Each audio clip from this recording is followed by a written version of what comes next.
Welcome to In the Loupe. What's up, everybody? My name is Michael Burpo, and today we're wrapping up season 1 of the In the Loupe podcast. And today I'm joined by CEO and founder of the Smithee Group, Ben Smithee, and CEO and co-founder of Punchmark, Ross Cockerham.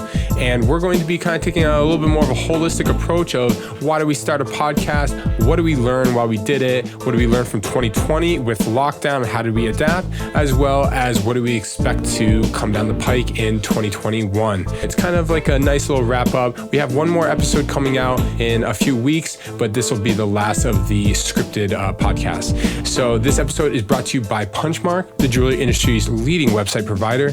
Join the community of nearly 500 other jewelry stores in choosing Punchmark's easy to run and e-commerce enabled website platform by visiting punchmark.com for your free trial demo. And this episode is also brought to you by the Smithee Group, a digital growth agency that helps leaders and businesses dream bigger and achieve multi-generational integrity. Through insights and intelligence, digital marketing, and advertising solutions, they help businesses expand their business and grow their revenue. The Smithee Group has helped hundreds of businesses surpass their goals and believe that whatever your business, whatever your story, they'll make it matter to your audience. Enjoy the show. So what's up, everybody?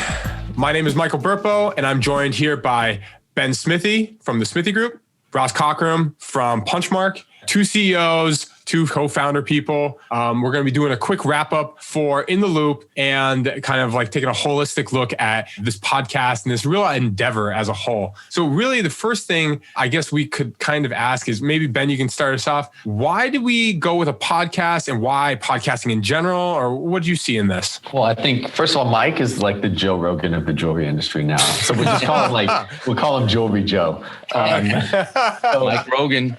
Mike Rogan, there you go. So the podcast is really, I think one, there's a dearth of great voice and great podcast content in the jewelry industry and there's a lot in entrepreneurship, but really there's only a few real loud voices when it comes to business and stuff like that, right? So I think for the jewelry industry, there was a lack of content. There definitely was not an overabundance of content. So there was space in there. I think the other thing is voice is, I think, still on the cutting edge. There's a lot of room for voice and audio to come about. And this is a great, easy way to digest content. You can multitask, get great things, and it's a consumable bite-sized chunks for people to get in there and get the mix. And I think that as an organization and as organizations, I think we wanted to exemplify excellence in doing the things that we're also preaching about. So that's at least for me why I think it makes sense. Absolutely. And I think that Ross has always been looking into kind of the cutting edge and like what's going to be coming down the pike. I think a natural fit was pairing Punchmark with the Smithee Group. Ross, could you talk about maybe just a second why we paired up with the Smithee Group and also why right now? Yeah, good question. The main thing is that, looking back as the catalyst to our podcast before In the Loupe started was the Jeweler Survival Kit. That's kind of the why now. A lot of the preemptive stuff that happened to all businesses this year brought a lot of uncertainty, and people have been telling us, clients, vendors, other industry professionals, that we have become an authority in this industry. And, some people literally pointed out, said, act like it. Your voice is important. And we took notice that there's another very big industry partner out there, the Smithee Group, and they also have a very authoritative voice, and when you recognize leadership like that in another company, it really goes a long way. And our joint forces have really, been a huge, aspect of bringing content and information to life, bringing know-how, industry know-how from digital marketing and everything else. And so we partnered up with the Smithee Group for that reason.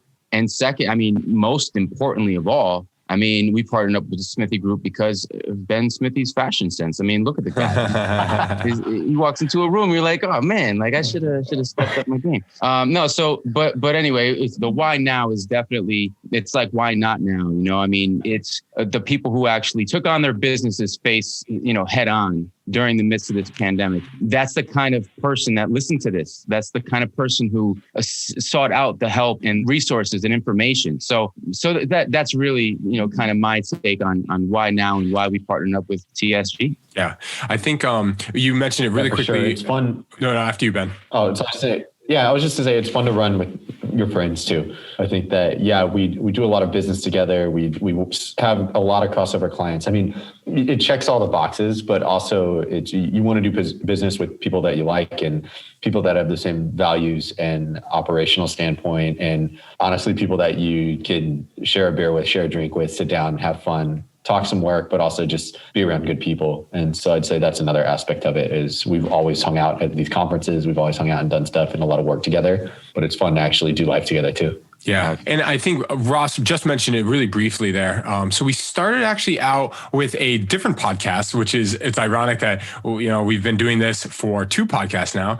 The first one was the Jeweler's Survival Kit. And this one was just something that Punchmark put together to start to kind of be like a voice of calm during the coronavirus shutdown, at least early in March and then April. And I think we ran about 7 episodes and a lot of them were, how can you liquidate your jewelry? How can you stay afloat and make rent? What can you be doing while your store is shut down? What can you be doing to improve your space? And one thing I remember I was concerned about when we started that is I was worried that people would get burnt out of it because they were like, the only thing on the news is the coronavirus. And I was worried that people were going to be sick of hearing us talk about coronavirus all the time. So I think this is kind of why we switched to e-commerce. And instead of just focusing on jewelry, because we could talk about jewelry trends all day, but I feel like e-commerce is like the real meat and potatoes of what actually is selling. You're selling jewelry, but what you're actually doing is e-commerce, if that makes sense.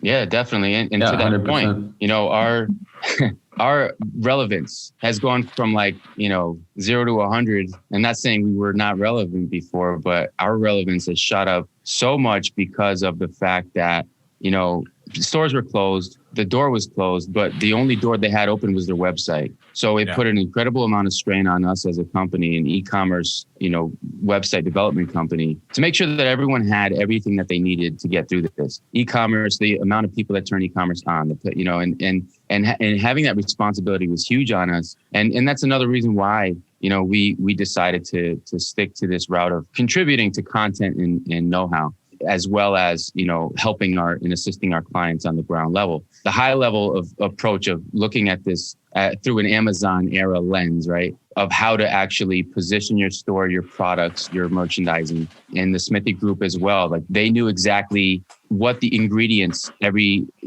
retail store owner should be actually applying, to their actual recipe regarding how to actually position themselves across all the other people who are making all this noise and how to actually sell product and make themselves relevant. And I know Ben has a lot of thoughts on that regarding, it's not just the product, it's, about, being a human being during this time, right? So yeah, for sure.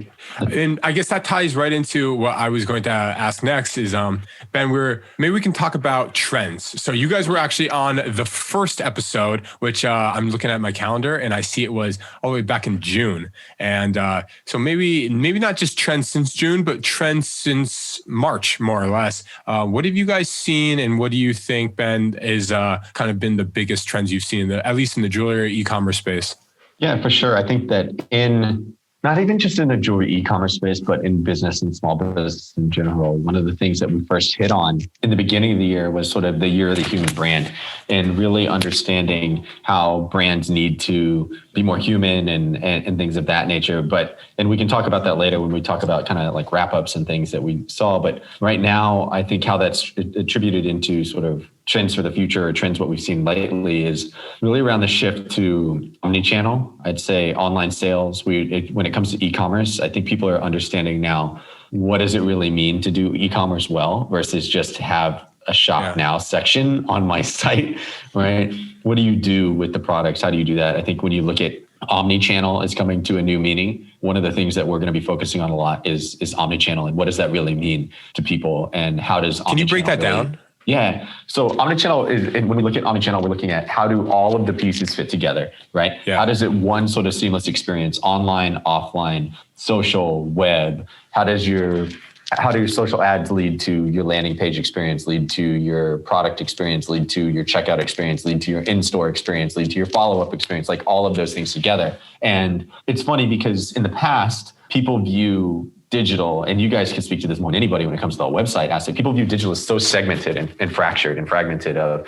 oh, well, I have website, or I have Google, or I have Instagram, or I have e-commerce or not. Yeah. And it's not that way anymore. Omnichannel social is really, or digital is really always on, evergreen, 24/7, right? It's always on content. It can be your sales team member at any point in time. And as we were even talking about this type of stuff, like really, like before, it would seem like people were afraid to dabble into more than one thing. And people were really afraid to like, oh, well, I'll just try this one thing, or I'll try that one thing. But that's not really the case anymore when it comes to omnichannel, evergreen. Everybody's like, okay, it's no longer, the phrase I use is it's no longer cost effective to just do one thing because of the expense of missing out on all the other things.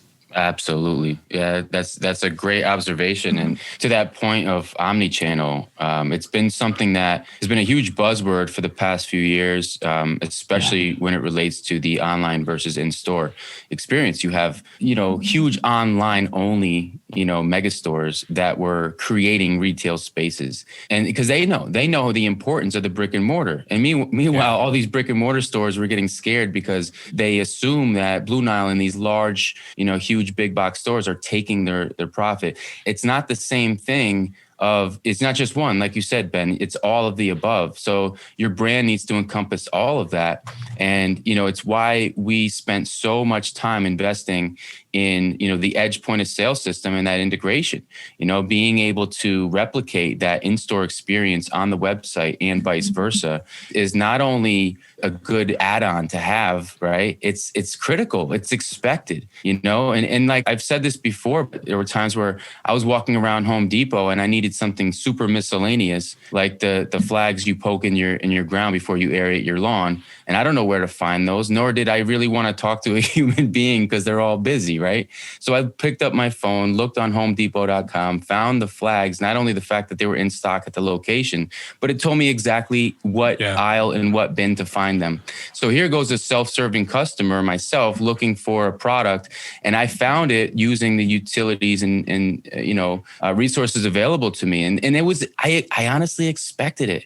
I expected that experience. How crazy is that? And that's how consumers are expecting that. So if right now we have our beta release of the Edge bidirectional integration system working very well. There's a couple kinks that we're working out, like wish list items and things like that. But it's exciting because customers can add wish lists in their store and online and have the same wish list experience and things like that. So we're definitely, talking the same language there when it comes to, making sure everything lines up, not just in-store website, but social and every ad you do and billboard and your voice, your tone of voice, everything, I think it's more than just being consistent, but it's also almost being like a chameleon and going, just like how someone's personality changes depending on the people that they're around. Sometimes maybe you're really outgoing when you go to parties, or maybe you're a little bit more conservative when you're at the office. That's also how I think that these brands need to be considering themselves in these stores. When you're on social, maybe you're a little bit more community driven, and maybe when you're online, you're a little bit more product driven, and taking on those pieces and having like a really decided and smart approach to the space that you're actually interacting with also goes a long way as well, and kind of knowing what language you should be talking when you're at it.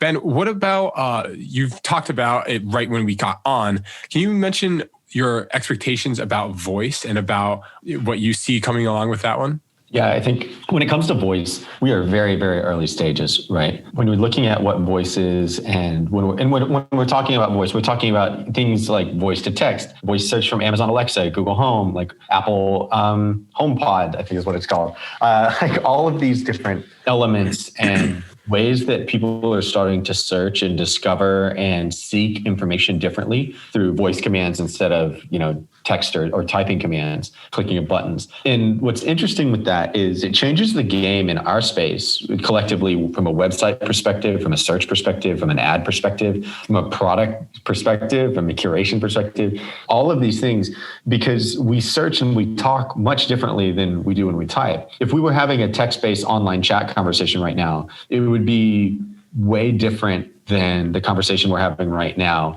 from a podcast audio perspective versus if we were in person, it'd be a little different, nuanced as well. Level of detail. It's like reading the book versus watching the movie, right? Yeah. So these nuances are just beginning. And if you look at it, you're seeing more proliferation of the density of voice search and voice commands and things like that right now. So we've got, I just pulled up a stat and I think it's very interesting how these statistics, Ben just alley-ooped me on this one. It's very interesting how these statistics, they move in a exponential way in that people start using it and then the technology rises to meet it. And as a result, because the technology is better, then more people start using it. And it says, in 2020, 50% of all searches will be voice activated. And then 55% of households in the US are expected to own a smart speaker by 2022. So when you think about it, 50% already are using voice search, and then the numbers are going to rise to meet it. And then eventually people might not even ever get onto a website and they're just going to be barking at their Amazon Alexa or their, HomePods, hey, I need a gift for my wife by next week. And then it's just going to go out and buy that piece. And you know what? Who knows? People weren't using websites 20 years ago. Who's to say that people aren't going to be using just their voice to buy things in 20 years? But it's always changing, and kind of being nimble is going to be the game changer. I tell people all the time that if smoke signals were the most important form of marketing right now, we'd be the best smoke signals agency out there, right? Yeah. We're platform agnostic, and it's important. And you mentioned a really interesting thing about the exponential sort of curve, and the innovation curve is like any technology that comes about has 3 cycles, right? The first cycle is innovation. It's disruptive, right? The second cycle is features and benefits or attributes. And the third cycle is experience. So cell phones, the first phones that came out were super basic flip phones, or the giant Zach Morris, Saved by the Bell phone, right? And it was cool because it was just innovative and groundbreaking. And then you had all the features and benefits phones that had a million buttons. You could change the case, you could change the ringer, you could change the lights. And then all of a sudden Apple came out with the iPhone, and it was the age of experience, where it didn't even have buttons except for the side buttons. Same thing is going to happen with voice, and we're early on, so it's sort of predictive. You can almost guarantee it. Voice is disruptive right now. Then all of a sudden, when everybody jumps on, there's going to be a huge amount of voice apps and features and benefits and tricks and things. And then the winner of voice is going to be whoever has the most seamless user experience on voice. And that's what we're trying to get ahead of. And I know that's what you guys are trying to get ahead of and figure out what that experience is. Man, it's fascinating though, because there's always going to be these emerging markets. There's always going to be new things coming out. That's why I like the term user experience instead of user interface design. User experience, especially, it's all about the experience. It doesn't refer to everyone thinks it refers to using a website or a computer, and it doesn't. It just means user experience could be as simple as using like a coffee mug or using any other tool. The best things that you enjoy and spark a little bit of delight, as they say, is going to be the things that we gravitate towards. And I think that I'm glad that you guys are paying attention. We're certainly trying our best to stay on that as well. So maybe we can start to look ahead at what are we going to see in 2021 and what did we see in 2020? Kind of like a holistic approach of what you guys' biggest focus on was when we came into 2020, and then what are you guys going to focus on in 2021? And we can kind of wrap this thing up. Ross? Yeah, absolutely. What we noticed this year, the biggest thing, that whole kind of cheesy adage, it's not how many times you fall down, it's how you get up, right? Brush yourself off.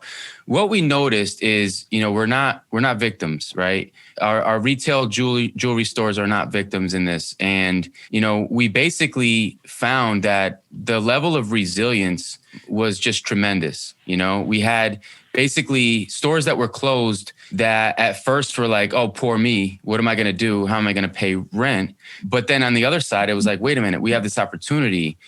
We've been meaning to have a moment to reshoot all of our jewelry. We've been meaning to have a moment to restructure the way we do this process. We have to, there was a store redid their entire floors. They would have been out of commission. They literally redid all their hardwood floors and made it look amazing. And I mean, they were ecstatic that they had this time. And that's the biggest takeaway is, it's about setting up a temporary process to make a makeshift process to make it work now, repurpose what you have today. Right? Because it's about being grateful, right? Like every day you wake up, the minute you're like, I don't have enough, or you look at your bank account and you're not making enough or whatever, you start to decline on the negative side. But the minute you're like, wow, I have this business, I have this tool, I have this voice, I have this amazing customer base, I have this amazing partner with Ben Smithee, I have this guy Mike who kills it on the podcast scene, right? Like we can do this stuff, right? Like you look at that. So it's about looking at what you have, right? And we've seen that.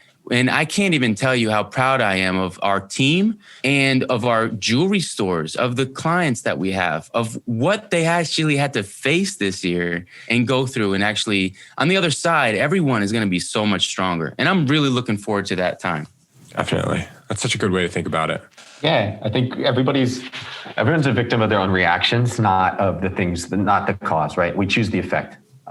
We can't choose the cause, but we can choose the effect of it. And I think those examples that you gave, Russ, I mean, that's what we did as organizations. If I'm being completely honest, whether it was creating online content for people and creating ways to create new things for our industry together, and also together with our partners at Client Book and what we did with the Couch Conference. So everything, all of these pieces were reactions and effects of what we were facing with adversity. We could have easily said, hey, this is crazy. Oh my gosh, and buckle down shop and shut the doors. But I'm really proud of the way that we were able to join together with our partners on that. If I can give us all three of us a little bit of credit for that, because it wasn't easy. It wasn't like completely lacking fear either. It was, okay, well, this is crazy. We've never seen this, but let's buckle down and go.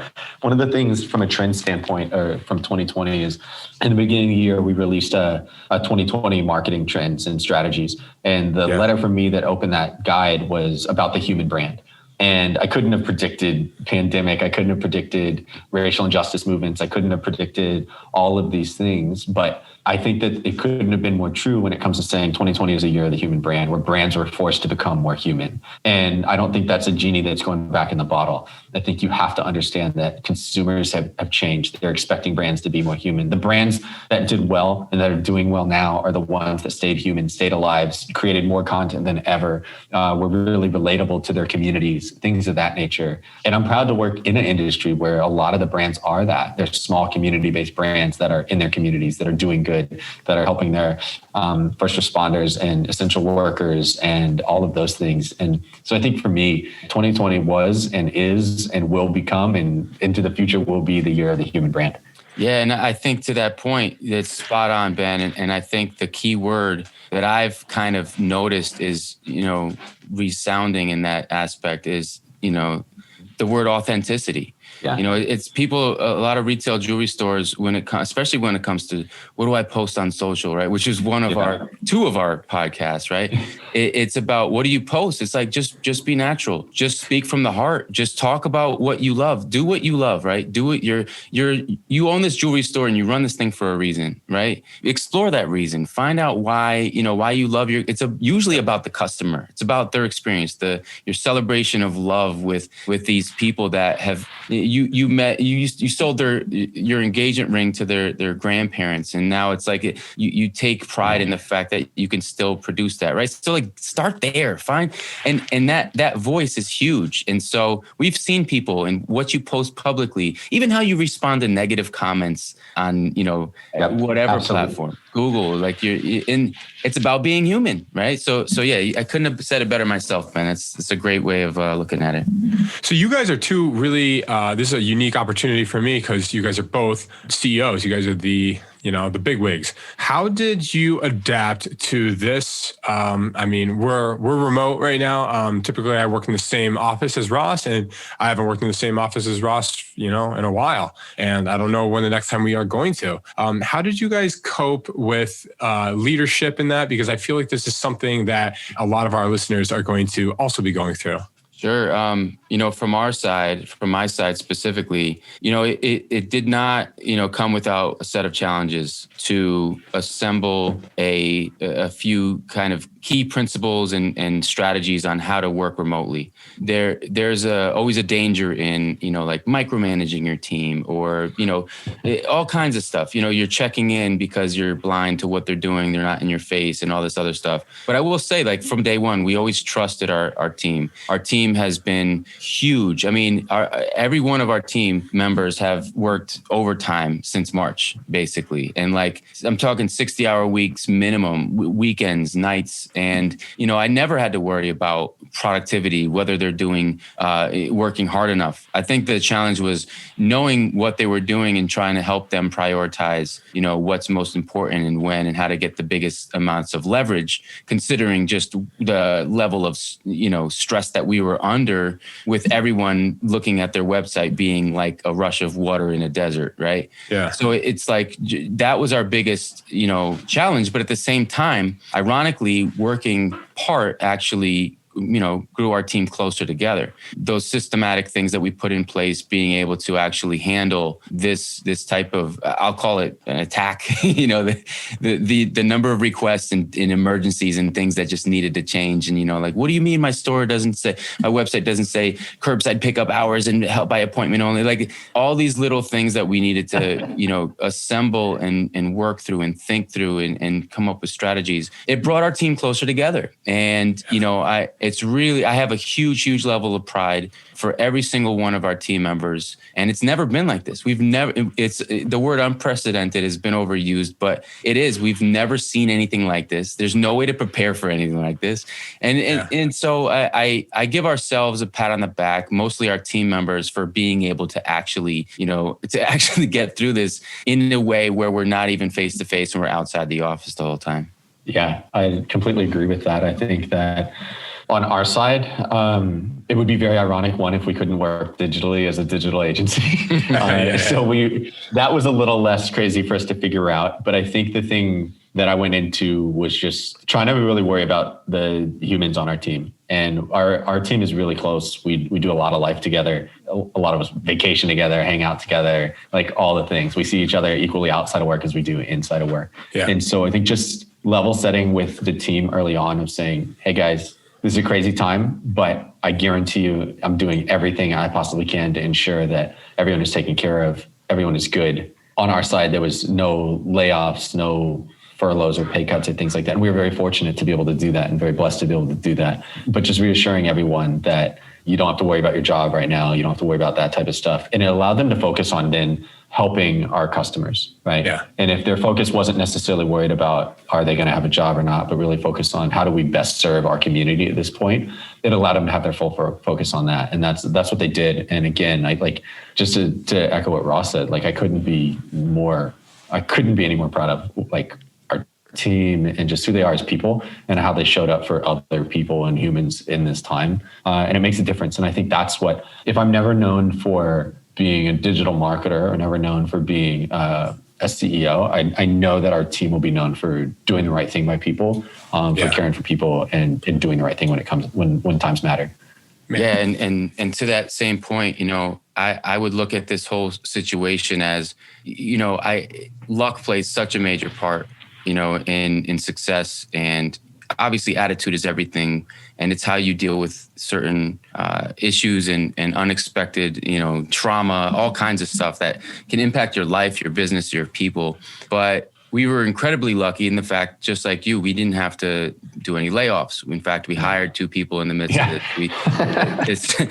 Because our services were so relevant during this, right? And so, it's really, looking at that, being grateful for that, it goes back to that question that Mike asked in the beginning, like, why now? Why did we do this? And it's because we can. It's like the able-bodied runner who's out there running 39-second, 40-yard dash, or 3.9-second 40-yard dash. Like, he has to do track. He has to play football. He has to do soccer or something. And if he doesn't, he's doing a disservice to his body and all the people, you know what I mean? And that's why I bring up luck, because we have We have so much to offer. And I'm not trying to float our own boat. I'm just saying by proximity, the fact that we've been doing this for 12 years and here we are, right? And I just feel absolutely lucky and grateful for the position that we're in and the fact that we can help businesses not only stay afloat, but thrive in this. Yeah. And that makes me really proud of our team and what we're actually capable of.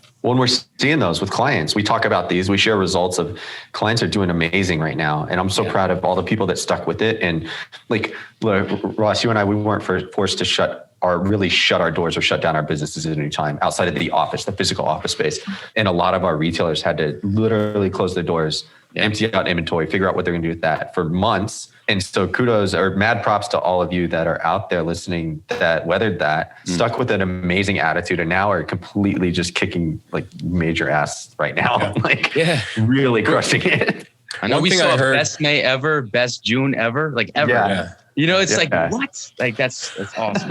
One thing I saw, though, that was really, I'm fascinated with e-commerce trends. And one of the stats I saw is, 10 years of e-commerce growth has happened over the course of, at the time, it was 3 months. And they say that, sometimes years can pass in minutes and minutes can pass in years. And I think that, we were kind of, we saw the slow growth of the internet from, 2009 until like 2018 or so. It was growing steady. But this was just an absolute, not even a kick in the pants. It was you adapt or die on this one. And you saw a lot of the businesses that did have their best months. And then some of the businesses that didn't, they are really struggling. And I'm really pleased though, that we were at least able to convey the message of that and like sound the alarm and like, hey, time to take it serious. And I think that's kind of what the Jeweler Survival Kit was. And I'm glad that we were able to continue it with In the Loupe. So maybe we can look towards season 2 now that we got the important stuff out of the way. I've been running season 1. I'm going to be helped with Katie and Ross on season 2. We got a whole bunch of really exciting stuff. We're going to be taking a break from, not actually this episode. Next episode, we have a wrap up. But after that, we're going to be taking a break until January 14th. That's when we're going to be coming back. A couple of changes are going to be happening. We are going to be now weekly, which is really exciting. This used to be bi-weekly in case you're not listening to it live. We're going to be weekly. And we're going to not have any more live shows. So everything will be coming out on Spotify, Apple Podcasts, wherever you're going to get the music. That'll be coming out, and everything will be, of course, pre-recorded. So we'll be able to have a little bit more of a polished product. And if you're listening to this and you listen to season 1, like we just spent the last, 30 or so minutes talking, maybe share this with another one of your jeweler friends. One of the coolest parts about joining this jewelry industry, I've been in it for now just about 4 years, is I've been really impressed by how tight-knit and how willing to share information the community of jewelers has been. It seems like everybody seems like they are in the same kind of fight together and that they want to share information. What are the best trends? What are the best lines? And maybe this will be your kind of tidbit. Hey, you should listen to In the Loupe. This is going to vouch for these important jewelry or e-commerce trends and how to take them a little bit more seriously. So that said, I got a couple thank yous, and then we can kind of wrap this bad boy up if you guys don't indulge me for just a couple more minutes of thank yous. Big special thank you to the Smithee Group for being our partners in crime on this one. Ben and Caroline, who helped us with a lot of this early on. Alex B. And our guests, Cody, Elise, Evelyn, Aaron, and Blake for coming on the show. We really appreciate your guys' time and expertise. Our friends at Punchmark, with Ross, of course, and Katie, who was my partner in crime on this, Brian for coming on, and Sarah as well. Our sponsors who took a risk on us with it being a brand new podcast, something that I don't think anybody's really done in the jewelry industry, with Pickup Media's Gem Lightbox, Sezzle, Clear Sale, and the Atlanta Jewelry Show, especially Cindy for helping us and giving us a host on that one. And some honorable mentions, just some people that have been doing some really great stuff with, while people have been locked down. So AJS, they gave us the host, like I mentioned, and they actually had a trade show, which is pretty cool. The Edge for creating such a lot a bunch of really great resources for their clients and for being such a rock for us. JCK for their virtual show, AGS for education, the virtual conclave, IGO. They've been taking a bunch of steps to help their jewelers as well. And of course, to the Couch Conference, we got 2 of the founders on here. And again, you guys can visit thecouchconference.com to watch some incredible free content. That's a Punchmark website, by the way. Special thank you to Paul Suarez for editing all of our shows. Really appreciate him. I think he does a really great job. And I'm your host, Michael Burpo, and I really appreciate you guys. If you've listened to any of our episodes, shared this with anybody, really appreciate all your guys' time. And Mike, we appreciate you, man. You're a leader in this, and great host. Great way to a great personality to bring up, all the very interesting and inspiring questions to all of our guests. So appreciate that. Thank you. All the logistics, like people don't realize what goes into making this happen. And the prep. When you're a guest on this podcast, you show up, there's questions, you do a check, and you come back and he's got an outline. Like you'll never get the credit you deserve, Mike. Thank you very much. That means a lot. I appreciate it. Hey, if any of you jewelry shows want to have us, you guys can always hit me up. We'll definitely do a live show for you. But let's wrap this thing up. The next show is actually going to be coming out, I think in 2 weeks. The next show will be on December 3rd. This is going to be a best of the rest. This is all of the post-show conversations that we've had with all the different guests and the very casual banter that we have at the end. It should be really interesting. I hope that it turns out well. And you can listen to more of this on Spotify, Apple Podcasts, Google Podcasts, everywhere else, as well as punchmark.com/loupe. That's LOUPE. And we'll be back again with more awesome content in January. In the meantime, maybe drop us a review on iTunes or whatever, and share this with a friend. Guys, anything else before we wrap this up? Happy Thanksgiving, Merry Christmas, Happy Hanukkah, Happy New Year. Thank you guys so much. I appreciate your time, and everybody will talk to you on the other side. Bye. All right. Thanks, everybody. All right, everybody. That's the end of the show. Very special thank you to Ben and Ross for joining me. Again, my name is Michael Burpo, and we'll have one more episode for this season coming out. It's going to be a best of the rest. It's going to be kind of the banter at the end of some of the live shows and kind of the bits that didn't make it into the real episodes. I hope you enjoy it. This has been a lot of fun having this every other week. I hope you enjoy it. See ya. Bye.